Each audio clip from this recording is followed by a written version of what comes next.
Not really.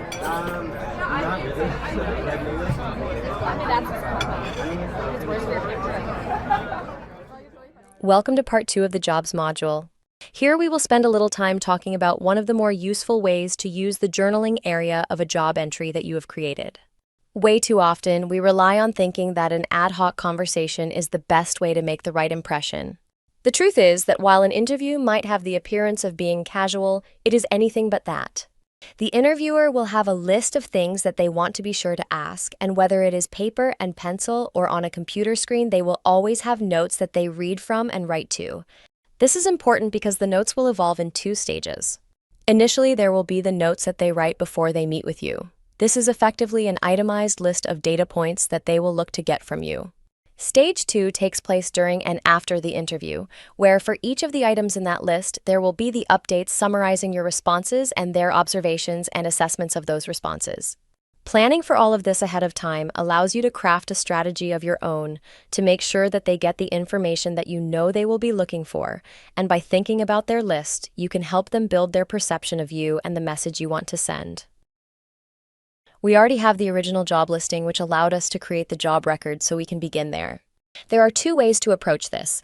We can open the original listing in a separate browser tab or window and copy excerpts from the original into your journal. Or you can simply copy all the text from the original and we can delete anything we don't need. You should do whatever works best for you. However, since we have created a fake listing for demo purposes, it will be easier if we paste everything into the journal and discard what we don't need. Our profile has 6 sections: about us, job description, key responsibilities, qualifications, benefits, and how to apply. Some of these are very much of interest to us since we can annotate things we want to track in our journal. We might keep the how to apply until we actually apply and then delete it later. For now, we will focus on job description, benefits, and key responsibilities. We can use formatting to highlight keywords in other sections to make it easy for us to always be aware of special features of the job. Under key responsibilities, they list design, develop, test, and maintain scalable software applications. For us, we will want to point out that we have experience in the full SDLC, which stands for Software Development Lifecycle. We might also call out the specific jobs on the resume where that was an important part of the daily work. Our goal is to match what they are looking for to our specific experience. Doing that will create opportunities to dig deeper into our unique qualifications. Next, since we are following a technical part of the discussion, we find troubleshoot and resolve software defects and performance issues. We know that this is a very specific type of skill, and we will want to lay out in detail specific instances where you were able to troubleshoot an issue that might have impacted the business in some way. One final note on delivery is not what, but how. So begin by describing the problem, then explain what actions you took, and finally close the loop with the results of your solution.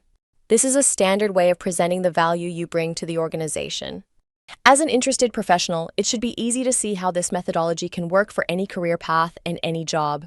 You can continue down the list of requirements and qualifications, highlighting and addressing the items they list one by one, weaving a seamless story of delivered value. And don't overlook the subtext as you show them while you tell them. You want them to see a track record of successes in your resume, but you also want them to begin to feel like you are exactly what they are looking for. The subtext of the conversation will impress them with your readiness and preparedness. Remember that they don't have the time to talk to 50 people to fill one slot. Instead, they are looking for someone who checks all the boxes for them and leaves them feeling like they will not find anyone more qualified than you. That is next-level strategy. You want them feeling like there is even more to you than what they are seeing, and that to keep looking at new candidates would simply be a waste of their time. At that point, the balance shifts, and the path that makes the most sense is to move forward in their process. Once they decide that they want you, this often means extending an offer as they focus on wrapping up the scheduled interviews so that they don't risk losing you to another employer. So congratulations on making it this far. We will finish by saying that all this work in the JJ job module is laying the groundwork for stage 3.